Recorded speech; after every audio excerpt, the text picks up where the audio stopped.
Le mercato, la DNCG, le tour préliminaire de la Ligue des Champions, trêve de futilité, on va parler chiffres. Et on se retrouve pour la vidéo la plus importante de l'année, la vidéo des maillots qu'on a classés et on a voulu être très sérieux. On a fait un barème sur 20 points, 5 points d'originalité, 5 points d'identité, 5 points de design et 5 points de flow. Cette année, on a de la chance, c'est un très bon millésime avec des vrais classiques, mais aussi des petites déceptions. Parmi les pièces qui ne nous ont pas trop emballées, on trouve Strasbourg ou Brest qui ont des maillots au template extrêmement classiques. On peinera même à la différencier de la saison dernière. C'est globalement les maillots des équipementiers et ça pourrait aussi bien être celui de Majorque et celui-là, celui de Schalke ou de Chelsea.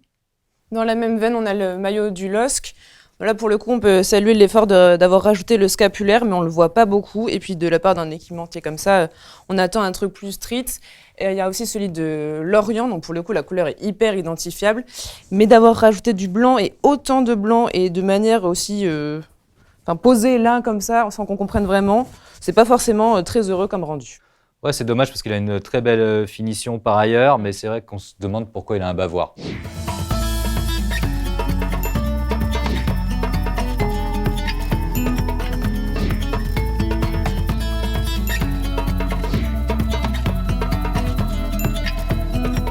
Donc là, c'est la catégorie où on prend un risque parce qu'on s'attaque au monument, donc on va forcément se faire un petit peu insulter. Donc maintenant, on passe à la catégorie peut mieux faire, où c'est pas des gros ratés, mais on attendait mieux, surtout de ces clubs-là. Dans cette série-là, on a par exemple celui de Lens, qui a fait un très beau maillot extérieur, mais pour le maillot domicile, on comprend pas trop. On comprend qu'il fallait mettre les rayures quelque part pour changer du maillot qui avait été fait l'an dernier. Mais on les a mis sur le côté, je sais pas si c'est très heureux. Alors ça mincit peut-être, mais à part ça, je vois pas trop l'intérêt.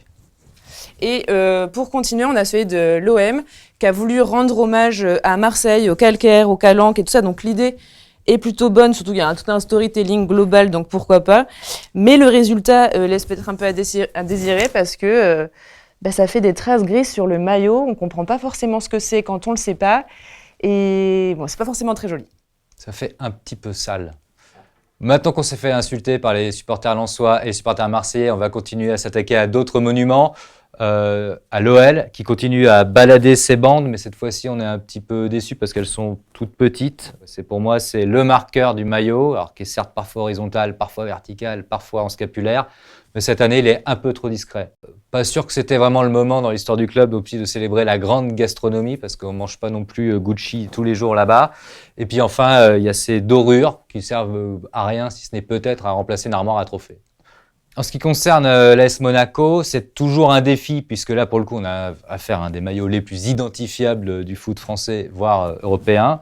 Cette saison, il y a eu le pari de mettre des quadrilatères qui ne ressemblent pas à grand-chose, en tout cas pas aux armoiries de la principauté. Ça fait un peu carrelage de métro, mais à Monaco, je suis pas sûre que ça ait vraiment un sens. L'ASM sort quelques classiques tous les 2-3 ans, mais celui-là, je suis pas sûr qu'il fasse école.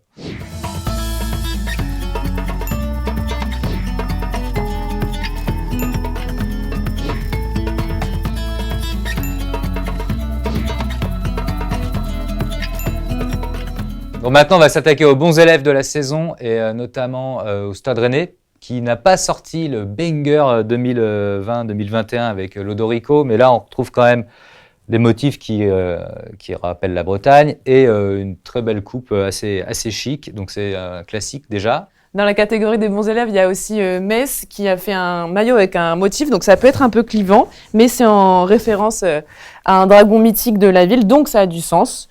Et Clermont a fait un peu la même chose avec un imprimé. Le Gralou à Metz et la chaîne des volcans à Clermont, et franchement ça passe.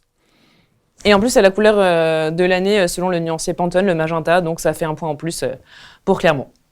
Du côté du Stade de Reims, on continue à sortir chaque année son classique, c'est-à-dire un maillot qu'on identifie tout de suite alors que ce n'est pas un des plus gros clubs de France, même si cette année, les imprimés ton sur ton peuvent faire éventuellement débat. Ouais, et en parlant de débat, on a eu un gros débat sur celui de Montpellier, on n'était pas forcément d'accord, avec des grosses bandes orange que moi je trouve un peu massives et du coup je le trouve pas forcément très subtil et très élégant. Alors que moi, j'aime cette alliance de bleu et de orange. Pour moi, c'est Montpellier, c'est la butte paillade, c'est peut-être criard, mais j'aime ce maillot qui fait du bruit.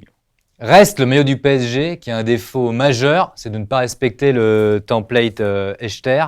On n'imagine pas du tout l'Ajax Amsterdam se dire un jour tiens on va mettre la bande rouge à gauche. En plus, il y a une espèce de dégradé blanc, donc déjà qui fait disparaître le blanc quasiment intégralement du maillot alors que c'est un code du PSG, et c'est un dégradé, donc c'est pas très moderne quand même. Par contre, point positif, c'est les motifs qu'on voit pas forcément très bien d'un premier coup d'œil sur le maillot. C'est des motifs un peu piqués et ça rajoute un truc un peu subtil qui donne quelques points en plus au maillot. Voilà, malgré ce dégradé moyennement heureux, faut reconnaître que la coupe, elle est vraiment pas mal, le tissu il est super beau, mais allez acheter quand même celui de 2020-2021 sur le Bon Coin.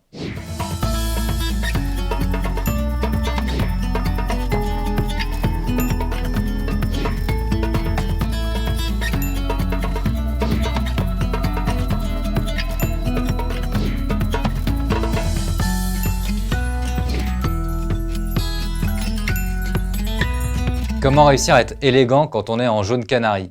Et ben pour ça, il faut le design parfait. Et c'est le défi qu'ont réussi les équipementiers du FC Nantes cette année. Alors moi, perso, je trouve que ça manque un petit peu de vert, même si on le retrouve partout. Mais sinon, il est vraiment hyper classe. Et puis, détail subtil qui rajoute vraiment quelque chose, c'est les toutes petites rayures, rainures, on ne sait pas trop comment les appeler.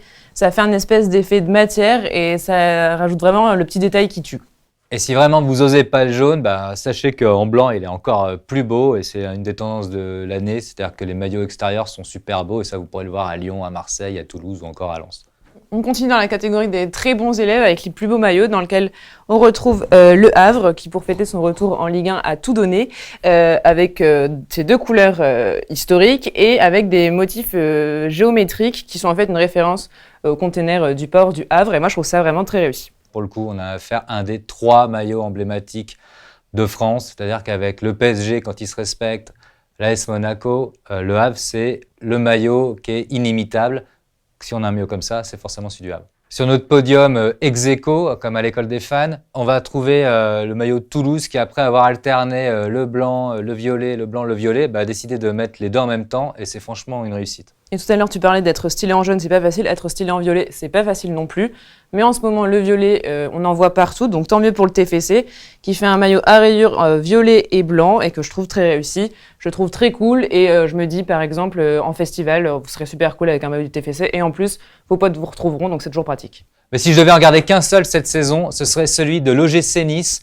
C'est une double revanche parce que celui de l'année dernière était absolument pas beau. Alors on va pas accabler l'équipementier de l'année dernière, qu'on a fait des très beaux cette année pour d'autres. En revanche, le retour d'un équipementier historique qui ressort son maillot template années 70 est une vraie réussite, d'autant plus que le même équipementier, que nous ne citerons pas mais que vous voyez, était revenu à l'AS Saint-Etienne il y a 4-5 saisons et n'avait pas vraiment réussi à nous sortir un vrai classique sur ce club classique. Mais cette fois, c'est absolument réussi et c'est vraiment une pièce qu'un supporter niçois peut acheter et sera ravi de remettre dans 10 ans, dans 15 ans. Enfin voilà, celui-là, il est intemporel et il est hyper classe.